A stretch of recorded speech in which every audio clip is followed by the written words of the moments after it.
Terapkan aturan makan ini secara konsisten ya, Mam.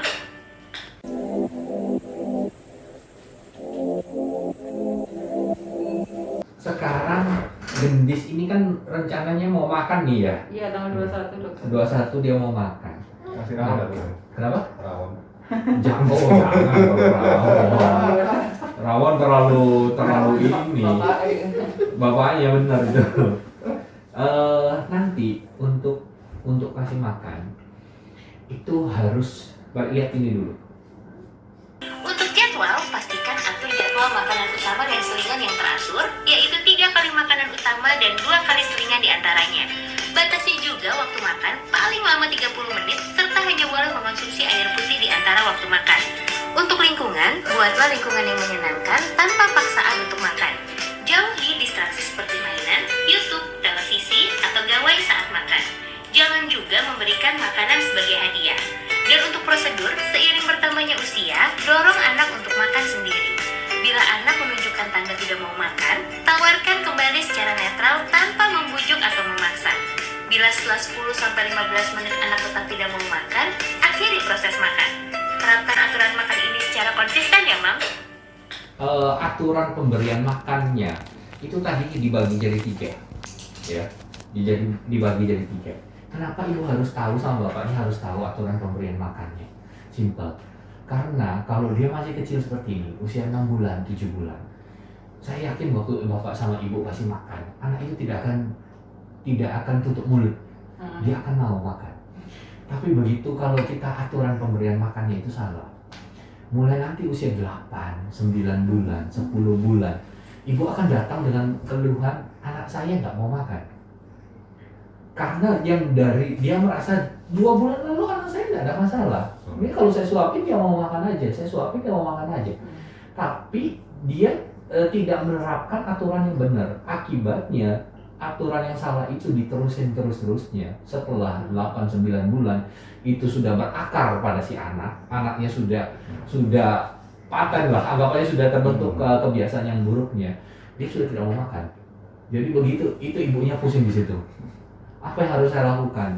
Dia pasti bingung. Nanti saya mesti ngapain? Nah, itu yang salah, gitu ya.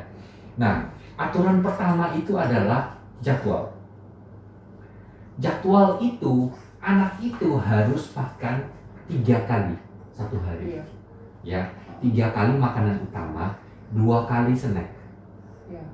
Ya, 3 kali makanan utama, 2 kali snack. Nah, saya jelasin dulu.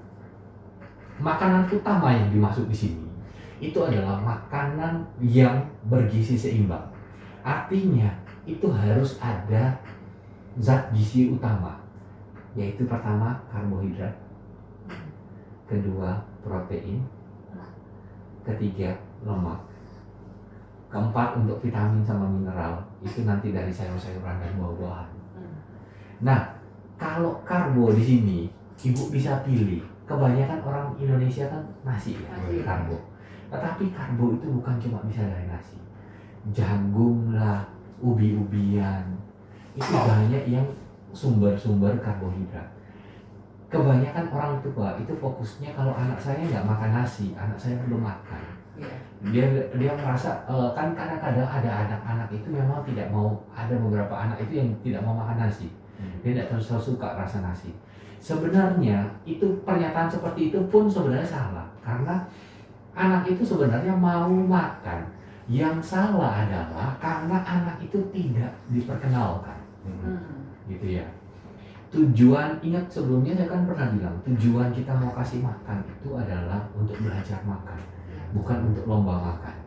Jadi kalau anak itu mulai dari kecil itu sudah diperkenalkan dengan baik, kedepannya dia akan suka dengan rasa makanan itu. Kalau dari kecil, kebanyakan orang itu yang salah adalah begitu dia mulai pertama makan, mereka akan kasih bubur-bubur kayak sun, Milna, karena mereka rasa itu nyaman. Mereka itu bikin itu terus, dikasih sun aja, dikasih sun aja, dikasih sun aja. Padahal itu termasuk yang namanya jenis makanan tunggal.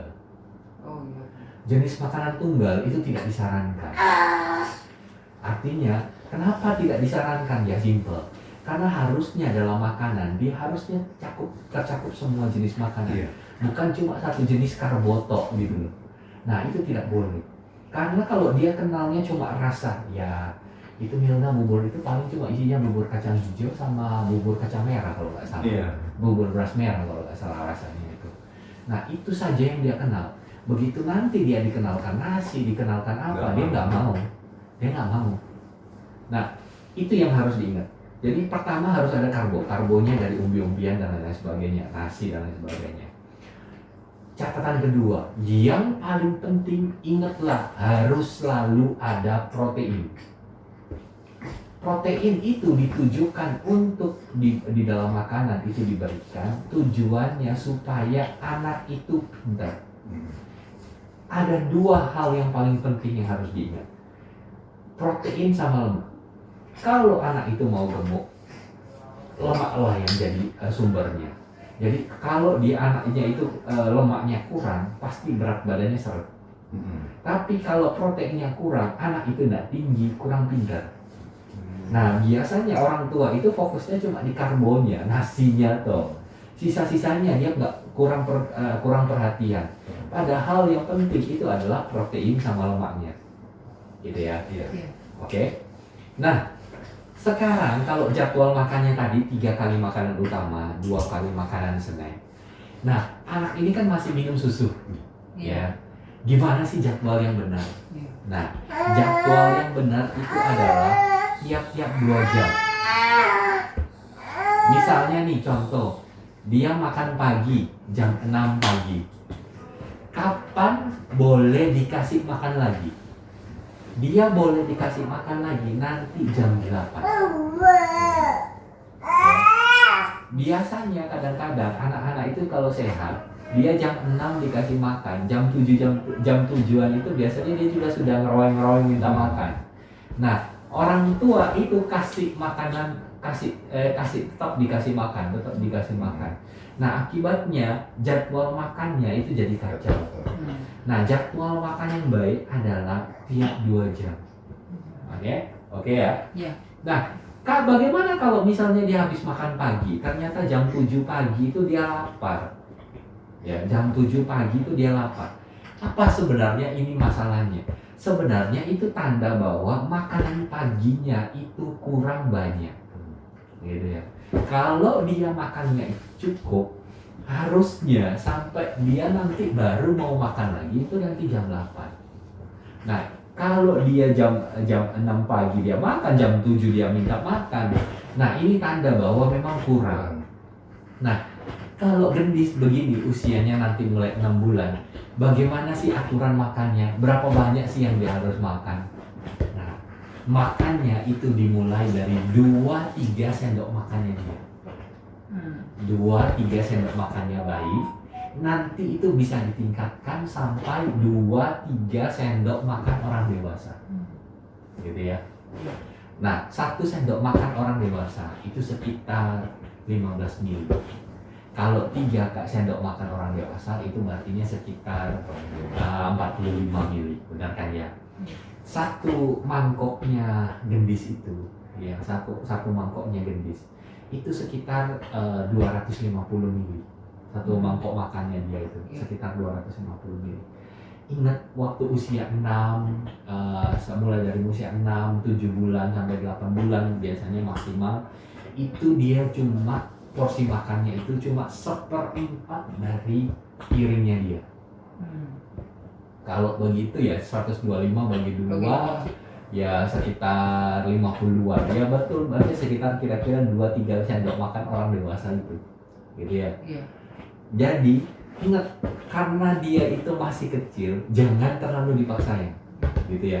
Yang paling penting adalah kan kebanyakan orang tua, saya pinginnya makannya anaknya itu habis 1 piring.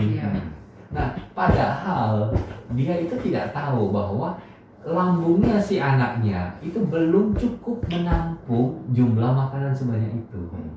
Nah, karena itu ya makanya pas mulai pertama makan, usahakan dulu coba aja 2-3 sendok makan bayinya dia. Itu sudah habis, sudah cukup. Karena ASI ataupun susu formula itu masih memegang peranan untuk kalorinya dia itu sebesar 80%. Gitu ya. Masih mencukupi kebutuhannya si gendis ini sampai 80%. Masih cukup. Jadi anggapannya kalau kita cuma melengkapi dari MPASI itu cuma 20%. Jadi MPASI-nya ya benar-benar murni cuma untuk belajar yang betul. Nanti kalau dia sudah mulai di atas 8 bulan, kebutuhan energinya makin tinggi lagi. Nah, itu kebutuhan dari susu formula maupun ASI-nya itu turun lagi. Semua cuma sekitar 70%. Nanti kalau di atas 1 tahun, ASI itu cuma memenuhi kebutuhannya dia itu 40%. Artinya 60%-nya murni dari makanan. Nah, kalau kita tahu dari situ, kita tahu juga porsi makannya, makanya kita tidak boleh maksain. Nah, kalau kita lihat ya untuk sampai 6-8 bulan kira-kira 1/4 dari porsi makannya dia, cobalah kalau misalnya dia 6 jam, misalnya dia mau makan pagi, ternyata dia masih lapar, cobalah di waktu makan siang berikutnya porsinya ditambah, gitu ya, porsinya ditambah. Dilihat bagaimana responnya, tapi jangan dipaksa, ingat ya, tidak boleh dipaksa. Nah, terus kita bahas yang kedua, untuk protein sama lemak. Dia dapat protein dan lemak itu dari mana saja. Gendis kan juga sekarang lagi terapi anemianya, zat besi. Nah, di dalam makanan itu juga terkandung zat besi. Nah, usahakan dia dari proteinnya itu dia dapat macam-macam. Ikan itu terutama, itu bagus sekali untuk pertumbuhan otaknya. Tapi jangan melulu cuma ikan. Karena kalau ikan kita pengen dia pintar ikan dia nggak belajar makanan lain dong, ya. Usahakan dia juga dapat makanan lain yang juga sumber zat besi. Contohnya daging-dagingan, ya. Sapi contohnya gitu ya, ayam bisa, terus dia juga bisa dapat dari hati-hatian, hati saya, hati ayam, hati sapi gitu ya, itu harus dapat, dia harus dapat proteinnya dari situ. Bagaimana dengan lemaknya? Lemak itu kalau pada gendis dia itu bisa dapat dari berbagai macam. Ibu bisa kalau misalnya nanti untuk masaknya itu bisa dengan misalnya dengan olive oil begitu ataupun VCO, virgin coconut oil itu bisa digunakan untuk numis. Itu berlaku seperti lemak. Juga kalau misalnya pengen langsung lemaknya itu ditambahkan ke dalam makanannya boleh. Ibu bisa nambahin misalnya butter atau mentega itu dalam makanannya. Nggak usah banyak-banyak, porsinya cukup perlu setengah sendoknya gitu ya, itu dicampur dalam makannya itu diberikan. Nah, kalau dia lemaknya bagus, jaminan pasti berat badannya naiknya bagus. Keju gitu boleh? Boleh, keju itu termasuk lemak soalnya, gitu ya. Lemak itu begitu pentingnya untuk naikin berat badan. Jadi kalau dia itu berat badannya, ada kan beberapa orang, setelah saya MPASI kok berat badannya susah naik. Nah, itu yang salah sebenarnya karena lemaknya. Dia kurang perhatian sama lemaknya, gitu ya. Apa lemaknya itu kurang cukup? Karena kan kebanyakan orang itu cuma mikir, saya udah ngasihin keju kok, gitu. Aku sudah ngasihin keju kok, aku sudah pakai untuk numis kok, untuk misalnya numis bawang gitu loh, minyaknya.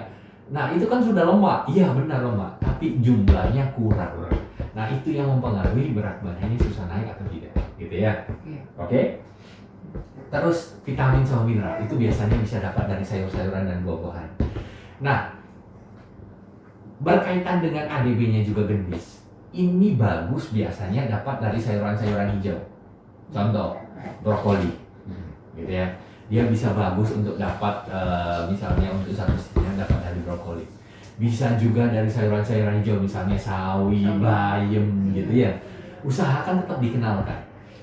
Kebanyakan orang itu fokusnya kadang-kadang anak saya tidak mau makan sayur, atau mereka kebanyakan fokusnya di dua, nasi sama sayur, kurang difokusnya ke daging-dagingannya. Nah, itu yang kurang baik, karena porsi daging sama porsi daging itu sebenarnya harusnya itu mencapai 30% dari total makanannya. Ya, harusnya porsi daging-dagingan itu dari total makanan itu sekitar 30%, dan itu tidak boleh dikurangi. Karena tujuan kita adalah membuat anak kita itu pintar, gitu ya.